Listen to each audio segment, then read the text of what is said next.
Hello everyone. लोक नाट्य बहुत इंपॉर्टेंट टॉपिक है। उसमें बात करते हैं ख्याल की। ख्याल क्या होते हैं? जो ऐतिहासिक लोक कथाएं होती है उन पर संगीत को डाल दिया जाता है और नाट्य दिखाए जाते हैं उसको ही बोलते हैं ख्याल। बहुत ही इम्पोर्टेंट है, आपको आना चाहिए।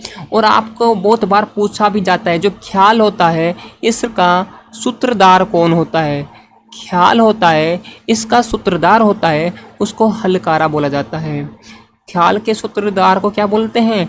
हलकारा बोलते हैं। बहुत इम्पोर्टेंट है, बहुत बार पूछा जाता है। और जो ख्याल होता है उसमें जो भाग लेने वाले कलाकार होते हैं, जो कलाकार ख्याल में भाग लेंगे वो कलाकार होते हैं, उसको बोलते हैं क्या बोलते हैं पता है क्या आपको? भाई साहब, उसको खिलाड़ी बोलते हैं। क्या बोलते हैं? खिलाड़ी बोलते हैं। या फिर जो ख्याल होता है उसकी जो प्रतियोगिता होती है, इसकी क्या होगी? प्रतियोगिता होगी। प्रतियोगिता तो सब में है, कंपटीशन तो सब में है, पता है न। जो कि प्रतियोगिता होती है उसको क्या बोलते हैं? उसको भाई साहब दंगल बोलते हैं। ये ख्याल के बारे में बहुत इंपॉर्टेंट बातें हैं। आपको पता है क्या? आपको याद है क्या? मेरे साथ बोलिए। जो ख्याल होता है, जो ऐतिहासिक जो लोक कथाएं होती है, ऐतिहासिक लोक कथाएं होती है उनको संगीत पर नाट्य के द्वारा प्रदर्शित किया जाता है, उसको ही ख्याल बोलते हैं। ख्याल का सूत्रधार होता है जो कि हलकारा होता है। ख्याल का जो खिलाड़ी होता है या ख्याल का जो कलाकार होता है उसको खिलाड़ी बोलते हैं। और जो ख्याल की प्रतियोगिता होती है उसको दंगल बोलते हैं। मुझे उम्मीद है आपके ख्याल के बारे में पता चल गया होगा। और ख्याल क्या है? ख्याल एक लोक नाट्य है। ख्याल क्या है? लोक नाट्य है। समझ आ गई ना बात यहाँ तक? अब हम बात करते हैं, ख्याल होते हैं वो भी अलग अलग तरीके के होते हैं, तो उन्हीं ख्यालों के बारे में हम बात करेंगे। जैसे मैं आपको कुछ नाम बता देता हूँ। ख्याल में आते हैं कुचामनी ख्याल। ख्याल में और दूसरे ख्याल आते हैं शेखावाटी में ख्याल, जो कि शेखावाटी में किए जाते हैं, उनको शेखावाटी ख्याल बोल देते हैं। जयपुर में करने किए जाते हैं उसको जयपुरी ख्याल बोलते हैं। इन सब की अलग अलग विशेषता है। कुछ हेला ख्याल होते हैं जो कि दौसा में किए जाते हैं। अली बख्शी के ख्याल होते हैं जो कि अली बख्शी आपने नाम सुना होगा, उनके भी क्या होते हैं? ख्याल होते हैं। या फिर आपने कन्हैया के ख्याल के बारे में नाम सुना होगा। इन सब की बात हम आगे करने वाले हैं। ये सभी क्या है? ये सभी हैं जो ख्याली हैं, इनमें की लोक कथाएं होती हैं, उनको संगीत पर लोक नाट्य के द्वारा दर्शाया जाता है। ठीक है, आगे बात करते हैं। सबसे पहले हम बात करेंगे कुचामनी ख्याल के बारे में, और बहुत इम्पोर्टेंट टॉपिक है, पता है ना आपको? देखो, जो कुचामनी ख्याल है इसका प्रवर्तक आपको पता होना चाहिए। जो कुचामनी ख्याल है इसके प्रवर्तक कौन है? तो कुचामनी ख्याल है, इनके प्रवर्तक को बोला जाता है लच्छी राम। क्या नाम है इनके प्रवर्तक का? नाम लच्छी राम है, जिन्होंने की कुचामनी ख्याल की शुरुआत की थी। और इनके जो कुचामनी ख्याल है इसका प्रमुख खिलाड़ी, आपका प्रमुख खिलाड़ी को नाम पता होना चाहिए भैया। पता होना चाहिए। कौन होना चाहिए? हाँ, होना चाहिए। तो भाई साहब उमंगराज है। कौन है?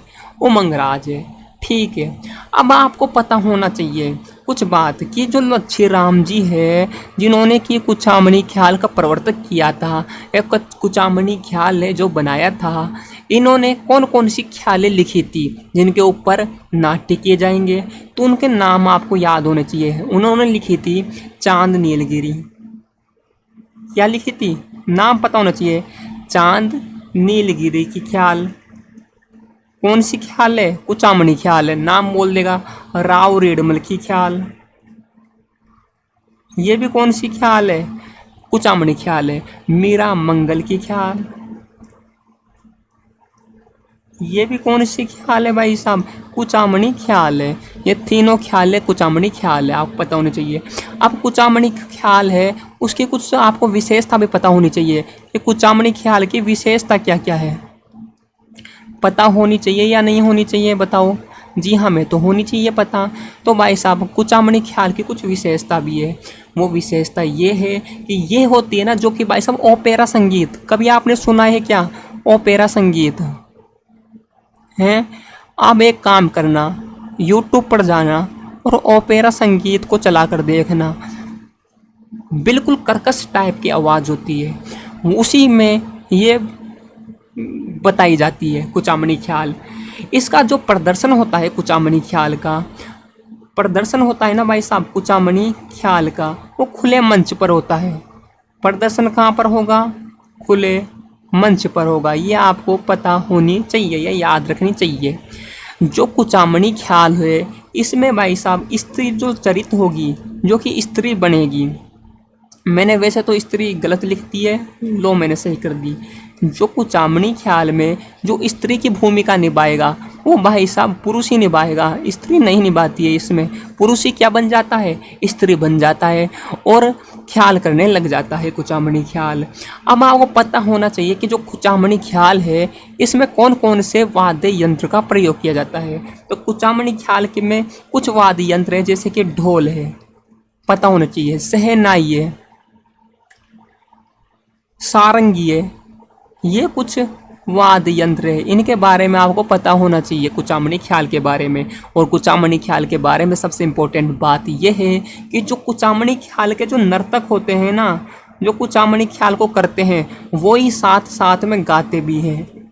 गाने वाला अलग से नहीं लाते भाई साहब, जो कुचामनी ख्याल के नर्तक होंगे वही क्या करेंगे? गाएंगे।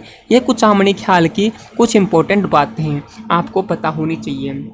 देखो मैं एक बार वापस से बोल देता हूँ। कुचामनी ख्याल होता है, इसके जो प्रवर्तक है वो लच्छी राम जी हैं। इसके जो प्रमुख खिलाड़ी है, जो प्रमुख क्या है खिलाड़ी है, वो है उमंगराज है। प्रमुख खिलाड़ी कौन है? उमंगराज है। लच्छी राम जी ने चांद नीलगिरी की, राव रेडमल की, मीरा मंगल की ख्यालें लिखी है।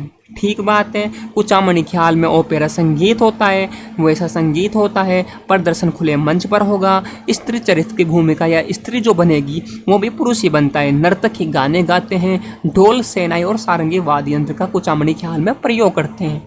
इतनी बात समझ आ गई तो अब हम अगली ख्याल के बारे में बात करते हैं। जो हमारी अगली ख्याल है वो है शेखावटी ख्याल। कौन सी ख्याल है? बोलो मेरे साथ साथ, शेखावटी ख्याल। शेखावटी ख्याल का दूसरा नाम क्या है? चिड़ावा ख्याल भी बोलते हैं। चिड़ावा शेखावटी में पड़ता है ना, इसलिए इसको चिड़ावा ख्याल या शेखावटी ख्याल भी बोल देते हैं। यहाँ तक बात समझ आ गई तो कुछ बात कर ले शेखावटी ख्याल के बारे में। देखो जो शेखावटी ख्याल है इनके प्रवर्तक के बारे में आपको पता होना चाहिए। जो शेखावटी ख्याल के प्रवर्तक है ना भाई साहब, वो है नानूराम। और नानूराम है कहाँ के ये पता होना चाहिए। जो नानूराम है ये चिड़ावा निवासी है, इसके लिए इसको चिड़ावा ख्याल भी बोलते हैं। ठीक बात है। अब शेखावटी को जो फेमस कराया था वो किसने कराया था? जो लोकप्रिय करवाया था ना शेखावटी ख्याल को, वो लोकप्रिय कराने का श्रेय जाता है दुलिया राणा को। किसको जाता है? दुलिया राणा को जाता है। और दुलिया राणा है जो कि कौन थे भाई साहब? जो नानूराम थे ना, इनके ही शिष्य थे, यानी कि खिलाड़ी थे, शेखावटी ख्याल करते थे। अब शेखावटी ख्याल की प्रमुख ख्यालें आपको पता होनी चाहिए कि प्रमुख ख्यालें कौन कौन सी है शेखावटी की।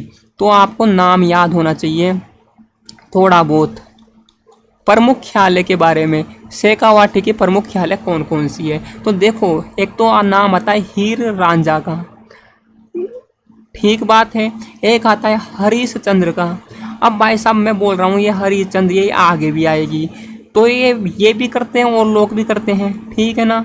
भर्तहरि की, जयदेव की, कलाली और ढोला मरवण की, आला देव की, ये कुछ ख्यालें हैं जो कि भाई साहब बहुत फेमस है। शेखावटी ख्याल की ये ख्यालें की जाती है। कौन कौन सी ख्याल की जाती है एक बार मैं बता देता हूँ। हीर रांझा की, हीर चंद की, भरतहरि की, जयदेव कलाली की, ढोला मरवण की और आला देव की ख्यालें हैं जो शेखावटी ख्यालों में से आती है। तो क्वेश्चन बोल देगा कि हीर रांझा की ख्याल कहाँ की फेमस है, तो बोल देना शेखावटी की है। आला देव की ख्याल कहाँ की फेमस है, बोल देना शेखावटी की है। शेखावटी ख्याल के प्रवर्तक कौन है भाई साहब? नानूराम जी हैं। इसको शेखावटी ख्याल को या चिड़ावा ख्याल को भाई साहब फेमस किसने कराया था? तो धुलिया राणा ने करवाया था। यहाँ तक बात समझ आ गई। तो अब हम बात करते हैं जयपुरी ख्याल के बारे में। देखो अब हम बात करते हैं जयपुरी ख्याल के बारे में। कौन कौन जानता है जयपुरी ख्याल के बारे में? मुझे बताओ। बहुत ही फेमस ख्याल है, आपको पता होगा इसके प्रमुख कलाकार के बारे में। तो इनके जो जयपुरी ख्याल का प्रमुख कलाकार है जो भाई साहब गुणीजन खाना का कलाकार है। कहाँ का है? गुणीजन खाना का कलाकार है। ठीक बात है ना, याद रहना चाहिए। कहाँ का खाना का कलाकार है? गुणीजन खाना का कलाकार है। और जयपुरी ख्याल की एक विशेष बात है कि जो इसमें महिलाएं होती है वो कौन बनती है? वो महिलाएं बनती है, यानी कि महिलाएं महिला का ही रूप लेती है। इसमें महिला होते हैं जो पुरुष नहीं बनते, इसमें महिला महिला ही बनती है, क्योंकि जयपुर हमेशा ही आगे रहा है चीज़ों में, इसलिए खुली मानसिकता के तौर पर आप जान सकते हैं। जो जयपुरी ख्याल है इसके कुछ ख्याल है, जैसे कि प्रमुख ख्यालें होती है, तो विशेष ख्याल के बारे में हम पता होना चाहिए हमें। विशेष ख्याल है कौन कौन सी है जयपुरी ख्याल की भी आपको पता है क्या? पता है तो देखो मेरे साथ करो। जोगी जोगण की ख्याल, जोगी जोगण की ख्याल कहाँ की है भाई साहब? तो आप बोल देना कि जयपुरी ख्याल है। कान गुजरी बहुत ही फेमस है, कान गुजरी ख्याल जयपुर की है। मियाँ बीवी की ख्याल भी कहाँ की है भाई साहब? जयपुर की है। और बाबा पठान, ये चारों ख्याल है तो आपको पता ही होनी चाहिए। ठीक बात है ना जयपुरी ख्याल के बारे में। अब मैं आपको एक चीज़ और बता सकता हूँ, जो ये गुणीजन खाना था ना, इसमें 22 कलाकार रहते थे। कितने कलाकार रहते थे? 22 कलाकार रहते थे। उसको बोलते थे गुणीजन खाना। ये किसने शुरू किया था? तो आपको पता होना चाहिए, ये सवाई प्रताप सिंह ने शुरू किया था। सवाई प्रताप सिंह ने गुणजन खाना की शुरुआत की थी, जिसमें कि 22 कलाकार रहा करते थे। अब बात करते हैं हेला ख्याल के बारे में। हेला ख्याल के बारे में आप जानते हो क्या? मुझे बताओ जल्दी से। हेला ख्याल कहाँ की है? हेला कहाँ पर देते हैं? तो याद रखना हेला ख्याल के बारे में। हेला ख्याल है जो कि दौसा की है। कहाँ की है हेला ख्याल? जो हेला ख्याल है ना भाई साहब, दौसा की है। यानी दौसा के लोग क्या देते हैं? हेला देते हैं। और दौसा में एक जगह पड़ती है लालसोट, तो वहाँ की हेला ख्याल फेमस है। और साथ साथ ये सवाई माधोपुर की भी फेमस है। अब आपको पता होना चाहिए जो हेला ख्याल है इसमें कौन कौन से वाद्य यंत्र बजाए जाते हैं। तो देखो, एक तो बम वाद्य यंत्र और एक नौबत वाद्य यंत्र। जब हेला देंगे तो किसी चीज़ की नौबत आती है तभी देते हैं। इस टाइप से याद कर सकते हो। मान लो कि बम फट गया, ये नौबत आ गई, इसलिए हम हेला दे रहे हैं। ये याद करने की कुछ ट्रिक है। हेला ख्याल की विशेषता ये है कि इसमें क्या दिया जाता है? हेला दिया जाता है। हेला क्या होता है? जो किसी को बहुत तेज चिल्लाते हैं ना, उसको हेला बोलते हैं। यानी कि लंबी टेर की आवाज़ होती है, वो हेला ख्याल की आवाज़ होती है, उसको बोलते हैं। अब हम बात करते हैं अगली ख्याल के बारे में। कन्हैया ख्याल के बारे में बात कर लेते हैं। देखो, कन्हैया ख्याल है ना, इसके बारे में आपको पता होना चाहिए कहाँ कहाँ पर की जाती है। जो कन्हैया ख्याल है वो 3 जगहों पर की जाती है। कहाँ पर? एक तो है करौली। कहाँ पर? करौली में। एक है सवाई माधोपुर और एक है दौसा में। कन्हैया ख्याल क्या है? फेमस है। कन्हैया ख्याल है, इसका जो प्रस्तुत करता होता है ना, क्या होता है? जो कन्हैया ख्याल को जो प्रस्तुत करता है उसको एक नाम से बोला जाता है। क्या बोलते हैं? मेडिया बोलते हैं। समझ आ गई बात? जो कन्हैया ख्याल का जो प्रस्तुत करता होता है उसको मेडिया बोलते हैं। बहुत बार पूछा जाता है, बहुत ही इम्पोर्टेंट है। अब आगे हम बात करते हैं अगली ख्याल के बारे में, जो कि है हमारी बहुत ही इम्पोर्टेंट ख्याल, वापस से अली बख्शी की ख्याल। आपने नाम सुना है क्या अली बख्शी के बारे में? आपने ज़रूर से ज़रूर सुना होगा, अगर आप कला संस्कृति के बारे में थोड़ी भी याद रखते हो तो। देखो, जो अली बख्शी की ख्याल है ना भाई साहब, उसके बारे में आपको एक बात पता होनी चाहिए। जो अली बख्शी थे वो राजा थे एक तिजारा के, मुंडावर के राजा थे। उसके समय शुरू हुई थी ये। मुंडावर के राजा, मुंडावर कहाँ पर पड़ता है पता है क्या आपको? कैथल तिजारा में पड़ता है। कहाँ पर पड़ता है? कैथल तिजारा में पड़ता है। वहाँ के राजा थे उसके समय अली बख्श। उनके समय में ये भाई साहब शुरू हुई थी अली बख्शी ख्याल। ठीक बात है ना। जो अली बख्शी थे इनको भाई साहब अलवर का रसखान भी बोलते हैं। क्या बोलते हैं? अलवर का रसखान। बहुत ही इम्पोर्टेंट है, बहुत बार पूछा जाता है। अलवर का रसखान किसे बोलते हैं? तो अली बख्श है, इनको अलवर का रसखान भी बोलते हैं। अब हम बात करते हैं, बस इसकी इतनी सी बात थी, ज़्यादा बात नहीं है। अब हम बात करते हैं अगली ख्याल के बारे में, जो कि है डप्पाली ख्याल। डप्पाली ख्याल क्या है? सीधी सी बात है, इनके बारे में थोड़ी बहुत पता होनी चाहिए। डप्पाली ख्याल कहाँ कहाँ पर की जाती है? तो भाई साहब अलवर में और भरतपुर में डप्पाली ख्याल की जाती है।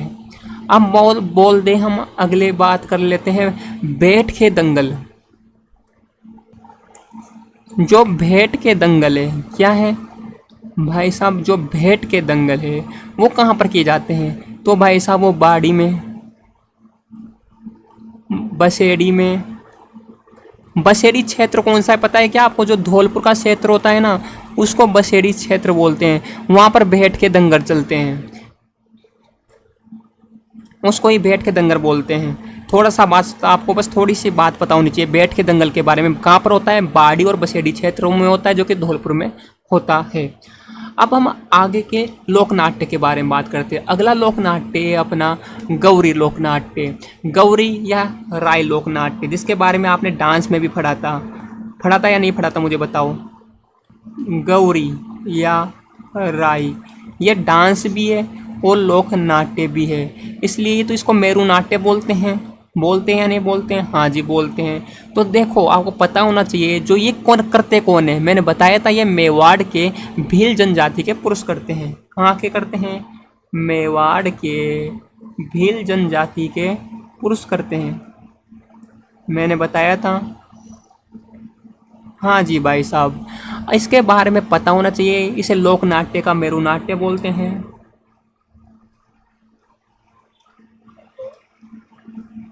और आपको यह भी पता होना चाहिए ये क्या है? प्राचीनतम नाट्य है। समझ आ गई ना बात? अब आपको इसके बारे में, गौरी या राय नृत्य के बारे में पता होना चाहिए कि इस नाटक में या ये नाट्य होता है, इसमें जो छोटी नायिकाएं होती है या छोटी नाटिकाएं होती है वो कौन कौन सी हैं, तो उनके नाम पता होना चाहिए आपको। तो मैं बता देता हूँ, देखो याद कर लेना। छोटी नाटिका है, क्या पता क्वेश्चन बन जाए, आजकल कहीं से भी क्वेश्चन बन सकते हैं। छोटी नाटिकाओं के बारे में पता होना चाहिए आपको। एक है गोमा मीणा, एक है कालुकीर, और एक है कान गुजरी। कान गुजरी के बारे में क्वेश्चन पूछा गया है, पहले बता दूं मैं। एक है मीवावन, मीवावन, और एक है नाहर। ये छोटी नाटिकाएं होती है, ठीक बात है। और इसके बारे में हमने नृत्य के बारे में या नृत्य में बात की हुई है, गौरी या राय नृत्य के बारे में। तुर्रा कलंगी ख्याल, इसके बारे में आपको डिटेल में पता होना चाहिए, ये बहुत ही इम्पोर्टेंट है। इसके प्रवर्तक के बारे में पहले बात करते हैं। जो तुर्रा कलंगी ख्याल है, इनके जो प्रवर्तक है उनको नाम क्या था? तो उनका नाम आपको पता होना चाहिए, चंदेरी था। जो तुर्रा कलंगी ख्याल है, इसके बारे में आपको अच्छे से पता होना चाहिए। पहले बात करते हैं हम इसके प्रवर्तक के बारे में। जो तुर्रा कलंगी ख्याल है, जो इसके प्रवर्तक है, जो चंदेरी मध्य प्रदेश के हिंदू संत थे, उनका नाम था तुकनगीर, ठीक है। और साथ साथ में एक मुस्लिम संत भी थे, उनका नाम था साय अली। उन्होंने तुर्रा कलंगी ख्याल की शुरुआत की थी। ये मेवाड़ में आ गए थे और इन्होंने मेवाड़ में 400 साल पहले, कितने साल पहले? 400 साल पहले ये मेवाड़ में आ गए थे और इन्होंने तुर्रा कलंगी ख्याल है इसको प्रचलित कर दिया था। अब आपको ये पता होना चाहिए कि जो राजस्थान है उसमें तुर्रा कलंगी ख्याल है, इसका प्रारंभ किसने किया था? जिसको कि तुर्रा भी बोलते हैं। क्या बोलते हैं? तुर्रा भी बोलते हैं। तो राजस्थान में जो प्रचलित किया था उसका नाम क्या था? जो राजस्थान में जो प्रचलित किया था उसे बोलते हैं शहडू सिंह। क्या बोलते हैं? शहडू सिंह नाम था उसका, जिसको कि क्या बोलते हैं? तुर्रा बोलते हैं। ठीक बात है। और इस साथ साथ एक हमीद बेग था, उसको बोलते हैं कलंगी। और दोनों मिलकर क्या बनते हैं? तुर्रा कलंगी ख्याल का नेतृत्व करते हैं। ठीक बात है। जैसे कि ये दोनों आए थे तुकनगीर और साय अली, इसके प्रवर्तक माने जाते हैं। वैसे ही राजस्थान में प्रचलित किया था शहडू सिंह और हमीद बेग ने। शहडू सिंह तुर्रा बनते हैं और हमीद बेग कलंगी बनते हैं। बहुत इंपॉर्टेंट है, बहुत बार क्वेश्चन पूछा जाता है, तो हल्के में मत लेना। ठीक बात है। जो तुर्रा होता है ना, आपको पता होना चाहिए, जो तुर्रा होता है वो भगवान शिव, और जो कलंगी होता है वो माता पार्वती का रूप माना जाता है। ठीक बात है। तुर्रा तो भगवान शिव का रूप माना जाएगा और कलंगी होता है जो माता पार्वती का रूप माना जाता है। इसका मुख्य केंद्र कहाँ पर है? मुख्य केंद्र के बारे में आपको पता होना चाहिए। जो तुर्रा कलंगी ख्याल है, इसका मुख्य केंद्र कहाँ पर है? जो तुर्रा कलंगी ख्याल है, इसका मुख्य केंद्र एक तो गोसुंडा में है और एक है निम्बाहेड़ा में। निम्बाहेड़ा कहाँ पर पड़ता है पता है क्या? चित्तौड़गढ़ में पड़ता है। ठीक बात है। और एक है नीमच में। यानी कि तुर्रा कलंगी ख्याल है, इसके 3 जगह पर इसके मुख्य केंद्र है, गोसुंडा, निम्बाहेड़ा और नीमच में। तुर्रा कलंगी ख्याल है जिसमें कि चंग वाद्य यंत्र का प्रयोग किया जाता है। कौन से वाद्य यंत्र का प्रयोग किया जाता है? चंग वाद्य यंत्र का प्रयोग किया जाता है, जो कि लोकवाद्य यंत्र है। जो इसमें संवाद होते हैं, यानी कि जो बातें होती हैं इसमें, उनको संवादों को बोल बोलते हैं। क्या बोलते हैं? संवादों को बोल बोलते हैं। और रंगमंच बनाकर जो सजावट करते हैं और जो दर्शक भाग लेते हैं इसमें। ठीक बात है ना। और तुर्रा कलंगी ख्याल को किया जाता है। इसकी प्रमुख ख्यालें अपने को पता होनी चाहिए। सबकी ख्यालें हमने देखी है, वैसे इसकी ख्यालें भी आपको पता होनी चाहिए। जैसे कि इसमें की जाती है एक तो सागर सेठ की ख्याल, इसके साथ साथ इसमें की जाती है रुक्मणी मंगल, और इसके साथ साथ राजा हरिश्चंद्र और भक्त पूर्णमल और कृष्ण लीला। ये कुछ मुख्य ख्याल हैं जो कि इसमें तुर्रा कलंगी ख्याल में की जाती है। सागर मरसेठ की ख्याल, राजा हरिश्चंद्र पहले भी नाम आ चुका है, रुक्मणी मंगल, भक्त पूर्णमल और कृष्ण लीला, ये कुछ ख्याल हैं। अब इसके जो प्रमुख कलाकार हैं उनके बारे में भी आपको थोड़ा बहुत पता होना चाहिए। तुर्रा कलंगी ख्याल है, इसके प्रमुख कलाकार का नाम 2 का तो पता होना चाहिए आपको। एक तो हमीद बेग का नाम पता है आपको, पता है ना? हाँ जी। अब देखो, एक तो जयदयाल है, जयदयाल सोनी है। ठीक बात है। चेताराम सोनी है और ताराचंद, हमीद बेग, और एक और याद कर लो तो आपका भला हो जाए, ठाकुर ओमकार सिंह। क्योंकि आजकल इसमें से बहुत क्वेश्चन बन रहे हैं कलाकारों में से। कौन कौन से हैं देखो, तुर्रा कलंगी ख्याल है, मैं रिवीजन करवा देता हूँ। तो इसके प्रवर्तक तो कनगीर है, साय अली है, राजस्थान के में प्रचलित किया था शहडू सिंह है जिसको कि तुर्रा बोलते हैं, हमीद बेग है वो कलंगी बोलते हैं। तुर्रा शिव का अवतार माना जाता है, शिव का रूप माना जाता है, कलंगी माता पार्वती का रूप माना जाता है। इसके जो मुख्य प्रवर्तक है जो, या फिर मुख्य जो इसके वो क्या बोलते हैं ख्याल हैं, वो है सागर सेठ की ख्याल है, राजा हरिश्चंद्र की ख्याल है, कृष्ण लीला है, रुक्मणी मंगल है, भक्त पूर्णमल है, ये इसके मुख्य क्षेत्र है। तुर्रा कलंगी ख्याल के गोसुंडा है, निम्बाहेड़ा चित्तौड़गढ़ है और नीमच है। इसमें चंगवाद यंत्र का प्रयोग किया जाता है, जो संवाद होता है उसको बोल बोलते हैं। अगर यहाँ तक बात हो गई तो आपके तुर्रा कलंगी ख्याल कंप्लीट है। अब हम बात करते हैं अगले ख्याल के बारे में जिसको कि बोलते हैं, अब हम बात करते हैं अगले नाट्य के बारे में। ख्याल नहीं, नाट्य के बारे में बोलते हैं जिसको कि बोलते हैं रम्मत। रम्मत का नाम आपने सुना है क्या? अगर रम्मत का नाम सुना है तो आपको पता भी होगा रम्मत फेमस कहाँ की है। अगर फेमस है, आपको पता है, तो आप मुझे बता सकते हो कि भाई साहब रम्मत तो जैसलमेर की फेमस है। साथ साथ में कहाँ की है?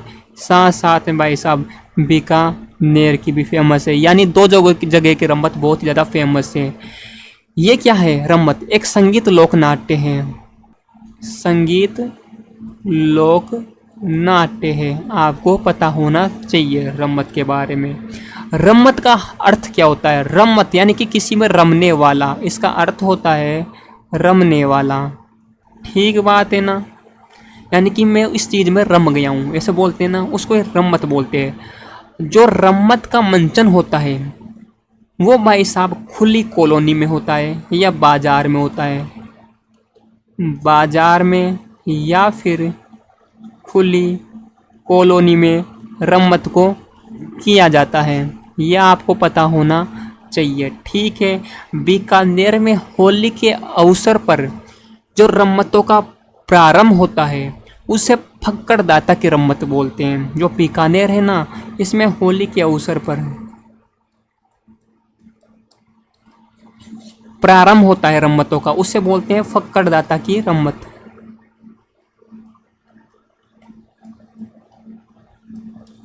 ठीक बात है ना।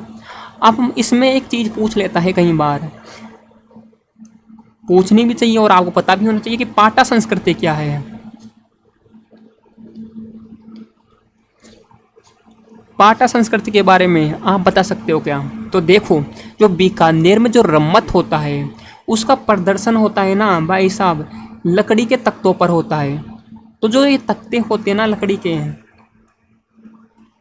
उनको क्या बोलते हैं? उनको पाटा बोलते हैं, उसे ही पाटा संस्कृति बोलते हैं। ठीक बात है ना। यहाँ पर रम्मत करने वाला खड़ा होता है और रम्मत करता है। अब जो रम्मत है, इसके मुख्य कलाकार होते हैं, उसको क्या बोलते हैं? जो रम्मत का जो मुख्य कलाकार होता है ना, उसको टेरिया बोलते हैं।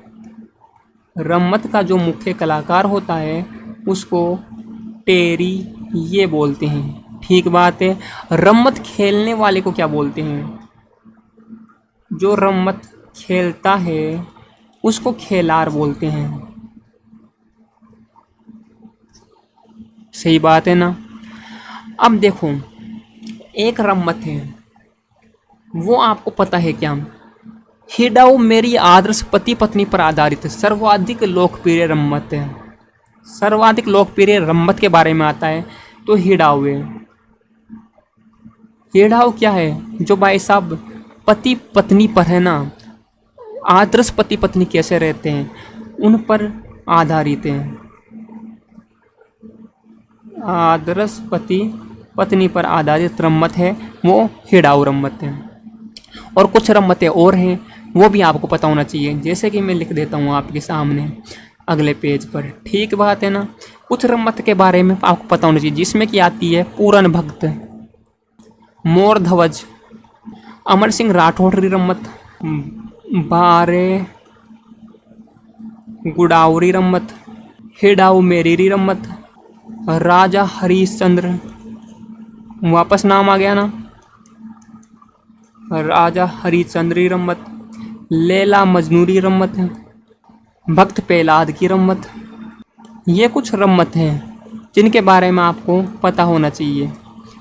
रम्मतों का नाम: भक्त पूरण, देखो पूरन भक्त की रम्मत है, मोर ध्वज की रम्मत है, अमर सिंह राठौरी रम्मत है, बारे गुडावरी रम्मत है, हिडाऊ मेरीरी रम्मत है, राजा हरिश्चंद्री रम्मत है, लैला मजनूरी रम्मत है, भक्त प्रहलाद जी रम्मत है, भक्त प्रहलाद की रम्मत है। ठीक बात है ना।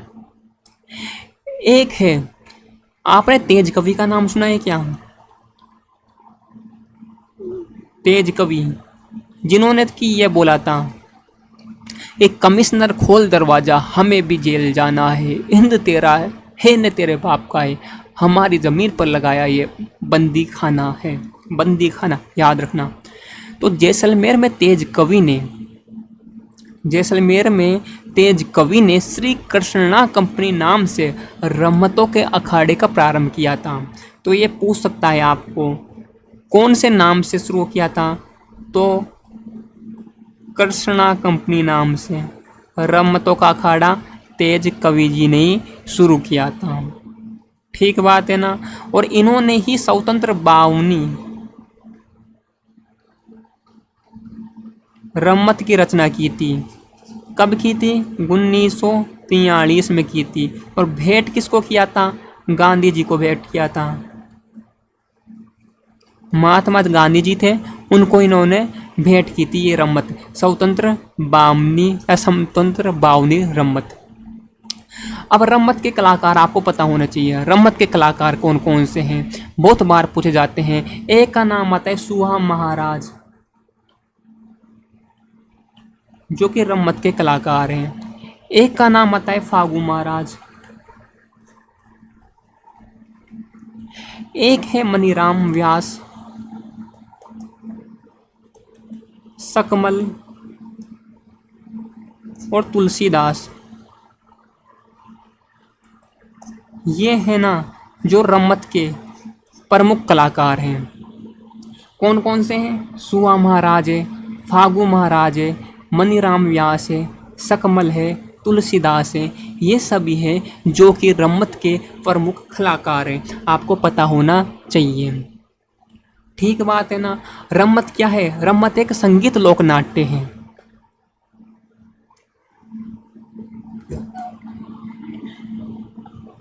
अब हम बात करते हैं भवाई के बारे में, भवाई लोक नाट्य के बारे में। नाम सुना है क्या आपने? भवाई नृत्य के बारे में तो नाम सुना होगा, वैसे ही भवाई लोक नाट्य भी है। इसके आदि पुरुष किसे माना जाता है? आपको पता है ना? मुझे पता है। आदि पुरुष किसको माना जाता है? भवाई लोक नाट्य के जो आदि पुरुष हैं वो है बागाजी जाट। कौन है? बागाजी जाट को माना जाता है। ठीक बात है। ये कहाँ के थे? क्या कंकेड़ी अजमेर के थे। ठीक बात है। मुख्यतः ये कहाँ का है? मुख्यतः भवाई है ना, मुख्यतः जो है गुजरात का है। लेकिन राजस्थान में जो गुजरात से सीमा लगती है ना, उन जगहों पर ये किया जाता है। ठीक बात है। एक नाम सुना होगा आपने बीकाजी के बारे में। जो बीकाजी है, बागाजी और सगाजी है, संगी जी, ये प्रसिद्ध भवाई लोक नाट्य हैं। बीकाजी बागाजी और संगाजी संगी जी, ये क्या है? ये प्रसिद्ध भवाई नाट्य हैं। भवाई नाट्य करेंगे ना तो ये दो है जो कि भवाई नाट्य हैं। और आपको ये भी पता होगा कि भाई साहब भवाई नाटक के प्रसिद्ध कलाकार कौन है? पता है क्या? सांगी लाल सांगड़िया, नाम पता होगा मुझे उम्मीद है। सांगीलाल सांगड़िया है जो कि प्रसिद्ध कलाकार हैं।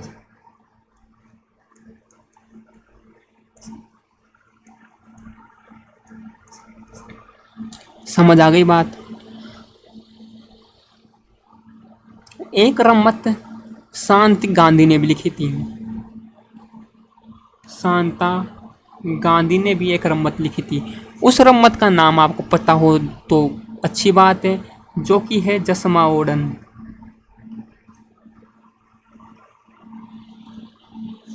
जो कि प्रसिद्ध है, ये प्रसिद्ध भवाई नाट्य में आती है।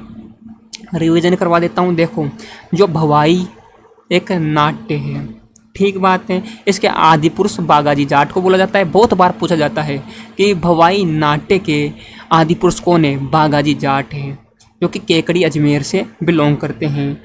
प्रसिद्ध भवाई नाट्य कौन कौन से हैं? बीकाजी है, बागाजी है, संगाजी संगी जी है। ठीक बात है। समझ आ गई बात? ये कहाँ पर किया जाता है? जो भवाई नाट्य है जो कि गुजरात के आसपास से क्षेत्र में लगने वाले राजस्थान के ज़िलों में किया जाता है। इसके प्रसिद्ध कलाकार है सांगीलाल सांगड़िया है, और शांता गांधी ने जसमा ओडन नाम की रम्मत लिखी थी, जो कि प्रसिद्ध भवाई नाट्य है। रम्मत नहीं है, ये नाट्य है। सॉरी, मैंने गलती से रम्मत बोल दी। ठीक बात है।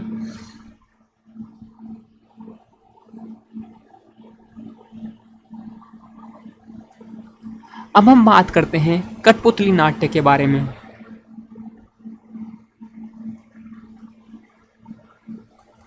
कठपुतलियाँ तो आपने देखी होगी चलती फिरती, लोग बाग कठपुतलियों को लेकर ख्याल दिखाते हैं। इसके बारे में हमने लोक नृत्य में बात की थी कि ये कौन करते हैं। भाई साहब, ये नट जाति करती हैं। कौन सी जाति?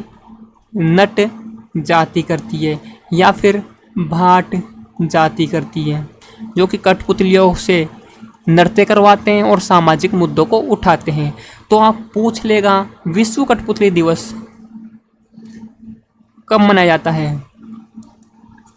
बताओ, विश्व कठपुतली दिवस कब मनाया जाता है? तो पता होना चाहिए आपको, विश्व कठपुतली दिवस 21 मार्च को मनाया जाता है।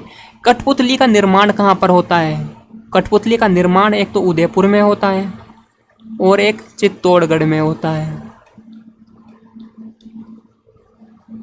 ठीक बात है ना, 2 जगहों पर कठपुतली का निर्माण किया जाता है। 4 बेत होता है टोक में।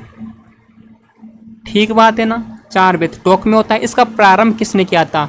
तो इसका प्रारंभ पूछ लेता है अब्दुल करीम का निहंग ने किया था।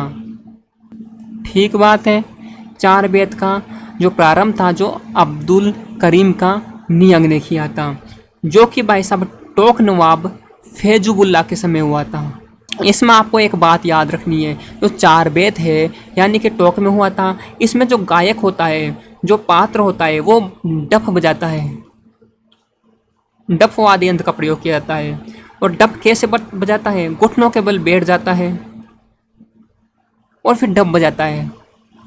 इसमें डफ वाद्य यंत्र का प्रयोग किया जाता है, जिसको कि डफली भी बोलते हैं। ठीक बात है, गोल गोल होता है, इसको डफली भी बोल देते हैं।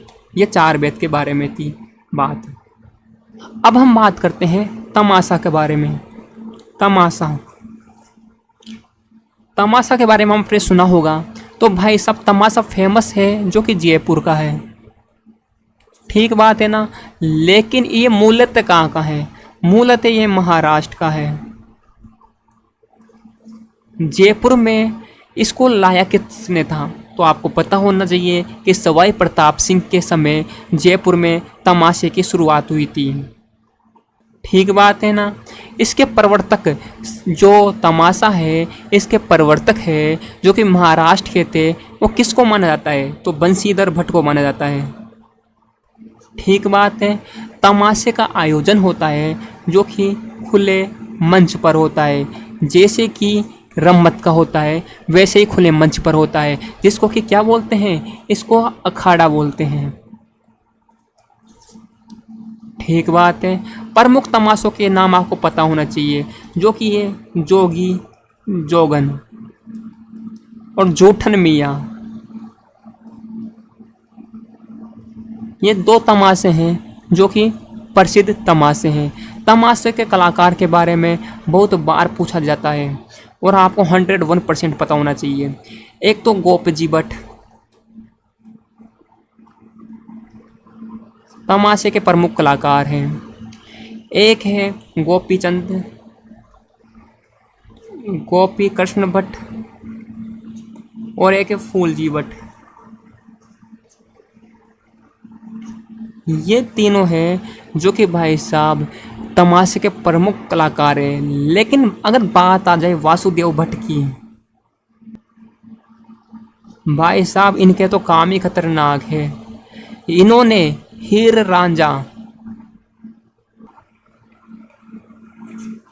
और गोपीचंद के रचयिता है ये। तो पूछ लेगा तमाशे में हीर रांझा और गोपीचंद के रचयिता कौन है? तो भाई साहब वो वासुदेव भट्ट है। समझ आ गई बात यहाँ तक? अगर यहाँ तक बात समझ आ गई तो हम बात करते हैं सवांग के बारे में। सवांग करता कौन है? सवांग के बारे में आप जानते होंगे, जो बहरूपिया होता है वो सवांग रचने वाला व्यक्ति होता है। तो सवांग को रचता कौन है? बहरूपिया होता है। ठीक बात है। प्रसिद्ध कलाकार कौन है? आपको पता ही होगा, जानकी लाल भांड है, जो कि भाई साहब सवांग कला के प्रसिद्ध कलाकार हैं। इनका संबंध कहाँ से है? भीलवाड़ा से है। इन्होंने 2024 में जानकी लाल भांड को 2024 में पद्मश्री मिला था। तो इनका क्वेश्चन भी पूछा गया था। ठीक बात है। लेकिन आपको एक चीज़ और याद रखनी पड़ेगी, जानकी लाल भांड के अलावा परशुराम भांड को भी।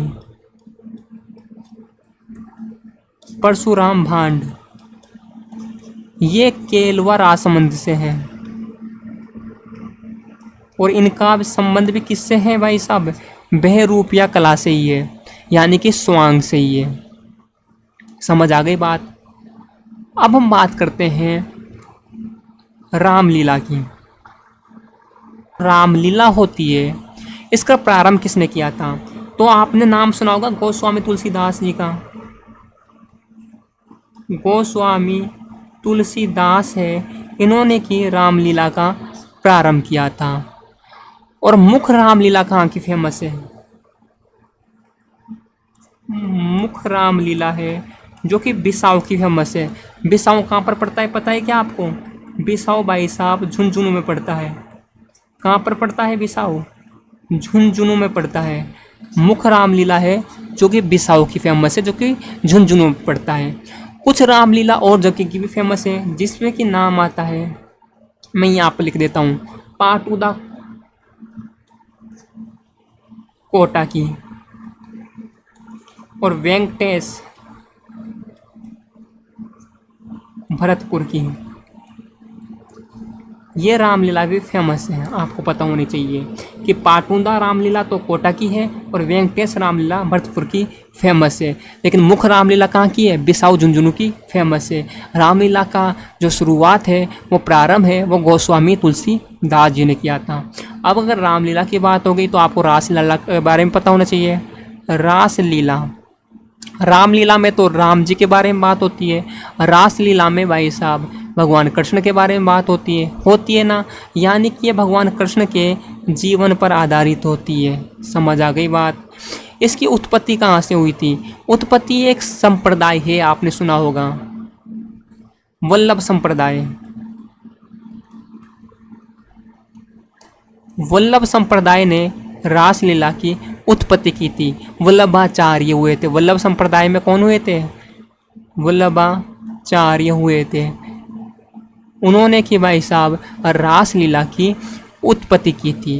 प्रमुख केंद्र है रासलीला का। अगर प्रमुख केंद्र की बात कर ले, प्रमुख केंद्र की बात कर ले तो भाई साहब जयपुर है। जयपुर है ना, जो कि प्रमुख केंद्र है, ये आपको याद रखना है। रासलीला के मुख्य कलाकार है जो कि शिवलाल कुमावत है, जो कि भरतपुर से बिलोंग करते हैं। प्रमुख कलाकार की बात कर लें तो है शिवलाल कुमावत, जो कि है भरतपुर के हैं। ये रासलीला हो गई। समझ आ गई या नहीं आई बात आपको? रामलीला की बात हो गई, रामलीला में राम भगवान के बारे में बात होगी, भगवान राम के बारे में बताया जाता है। और रासलीला में भगवान कृष्ण के जीवनी के बारे में बताया जाता है, कृष्ण के बारे में बताया जाता है। ठीक बात है। अगर हम यहाँ तक बात कर लिए तो हम बात करते हैं अब नौटंकी के बारे में। नौटंकी बहुत ही इम्पोर्टेंट है, एग्जामिनर का फेवरेट है। नौटंकी कहाँ कहाँ पर होती है तो आपको पता होना चाहिए। एक तो भरतपुर, धौलपुर, इन जगहों के अलावा भी करौली और सवाई माधोपुर, ये 4 जगहों की भाई साहब नौटंकी बहुत ही ज़्यादा फेमस है। जो ये राजस्थान की नौटंकी है ना, जो कि भाई साहब एक उत्तर प्रदेश में हाथरसी नौटंकी होती है।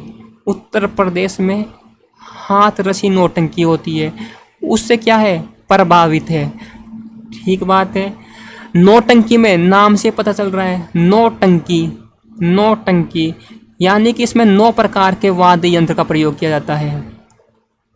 नौटंकी में 9 प्रकार के वाद्य यंत्र का प्रयोग किया जाएगा। और राजस्थान में प्रचलन इसको भूरिया ने किया था, श्री भूरीलाल, जो कि कहाँ के थे, डिंग निवासी थे। ठीक बात है ना। आप याद कर सकते हो कि भाई साहब नौटंकी कौन करेगा, नौटंकी तो भाई साहब भूरियो करे थे, तो भूरिया ने किया था, यानी श्री भूरीलाल ने किया था। अब इसके प्रसिद्ध कलाकार के बारे में आपको 101% पूछा जा सकता है। प्रसिद्ध कलाकार है, एक तो गिरिराज है,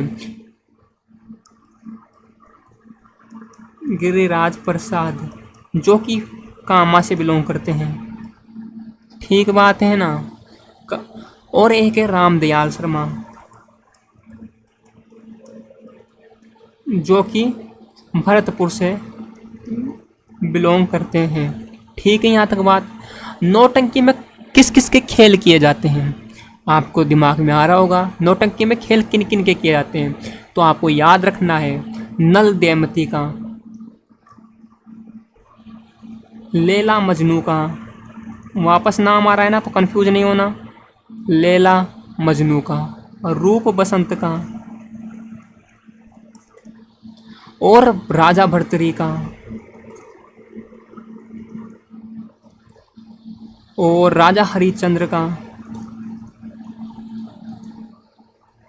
और नकाबपोश। ये नौटंकियाँ की जाती हैं। अब प्रसिद्ध पार्टियाँ के बारे में पूछ लेते हैं। नौटंकी की प्रसिद्ध पार्टियाँ कौन कौन सी है, तो गुलाल बाई है एक। तो दोस्तों, अब तक की जो वीडियो थी आपने देखी होगी कि थोड़ी बहुत अटक अटक के चल रही है, उसके लिए आपसे मैं तहे दिल से सॉरी मांगता हूँ। अब क्या कर सकते हैं, रिकॉर्डिंग हो गई जो हो गई, पता नहीं रहा, अटक अटक के चलने लग गई। आप सब्सक्राइब नहीं करते हो, इस वजह से कुछ प्रॉब्लम हो जाती है। अब हम बात करते हैं आगे के बारे में। हमने नौटंकी के बारे में बात कर ली थी, अब कुछ ज़्यादा चीज़ें नहीं बची, थोड़ी बहुत चीज़ें बची है, उसके बारे में बात कर लेते हैं। देखो, हमने रामलीला के बारे में बात कर ली थी, रासलीला के बारे में बात कर ली थी। अब हमें पता होना चाहिए गौर लीला के बारे में। गौर लीला कौन करते हैं भाई साहब? गौर लीला होते हैं ना, जो वैसे गरासिया जनजाति होती है, वो गणगौर पर गौर लीला करते हैं।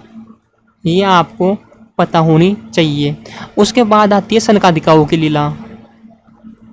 जो सनकादिकाओं की लीला होती है, जो भाई साहब कहाँ पर होती है, सनकादिकाओं की लीलाओं की बात करें तो भाई साहब को याद रखना है गोसुंडा बस्सी, गोसुंडा के बारे में, और बस्सी चित्तौड़गढ़ के बारे में। वहाँ पर भाई साहब सनकादिकाओं की लीलाएं की जाती है। उसके अलावा अब हम एक चीज़ आपको और याद कर लेनी है, फारसी थिएटर के बारे में। कभी थिएटर गए हो क्या आप? तो आपने फारसी थिएटर के बारे में जरूर से ज़रूर नाम सुना होगा। ये क्या है? फारसी थिएटर भाई साहब जयपुर में है। इसको राम थिएटर भी बोलते हैं। ठीक बात है, इसको क्या बोलते हैं? इसको राम थिएटर भी बोलते हैं। अब इसके बारे में आपको एक चीज़ पता होनी चाहिए कि इसकी बनाया किसने था। जो राम थिएटर है तो भाई साहब राम सिंह सेकंड ने बनवाया था। राम सिंह सेकंड ने बनवाया था। कब बनवाया था? 1878 में बनवाया था। ठीक बात है। इसमें होता क्या था, इसमें रंगमंची है, कला का प्रदर्शन होता था। इसके लिए फारसी थिएटर बनाया गया था। ठीक बात है। ये फारसी थिएटर था जो कि जयपुर अलवर में एक इंसान था, महबूब हसन नामक व्यक्ति ने फारसी शैली के नाटक मंचित किए थे। उसके लिए फारसी थिएटर बनवाया गया था, इसमें ही वो काम करता था। ठीक बात है। ज़्यादा बात याद नहीं रखनी, इतनी सी बात आपके लिए बहुत होगी। अब आगे हम बात करते हैं। अगर फारसी थिएटर के बारे में बात कर लिया आपने, तो आपको एक थिएटर के बारे में और पता होना चाहिए, गंगा थिएटर के बारे में। गंगा थिएटर कहाँ पर है भाई साहब? गंगा थिएटर है जो कि बीकानेर में। ठीक बात है ना, गंगा थिएटर बीकानेर में। और भवानी जो नाट्यशाला है, भवानी नाट्यशाला की बात करें तो वो है झालावाड़ में। ठीक बात है। अब आपको एक बात बता दूं मैं, अगर आप बोलो तो लास्ट बात है, इसके बाद में अपनी वीडियो कंप्लीट हो जाएगी, कि जो सबसे पहला जो रसदारी नाटक था, सबसे पहला मेवाड़ में रसदारी नाटक किसने लिखा था? तो ये याद रखना, मोतीलाल ने लिखा था। किसने लिखा था? मोतीलाल जाट ने। मेवाड़ में लिखा था ये सबसे पहला रसदारी नाटक। ठीक बात है। यहाँ तक आपको समझ आ गई तो भाई साहब आपको लोक नाट्य के बारे में हर एक चीज़ आपकी एग्ज़ाम के लिए इम्पोर्टेंट है, वो सब चीज़ें समझ आ गई होगी। अगर वीडियो अच्छी लगे तो आपको लाइक कर देना है, चैनल को सब्सक्राइब कर देना है। और अब से ऐसी गलती नहीं होगी कि आपके वीडियो अटक अटक के चले, क्योंकि हम उस जो बोर्ड का यूज कर रहे थे उस बोर्ड का यूज अब से नहीं करेंगे, हम इसी बोर्ड का यूज़ कर लेंगे। टाइपिंग थोड़ी बहुत बेकार होगी, लेकिन आपको वीडियो बिल्कुल प्रॉपर स्मूथ मिलेगी।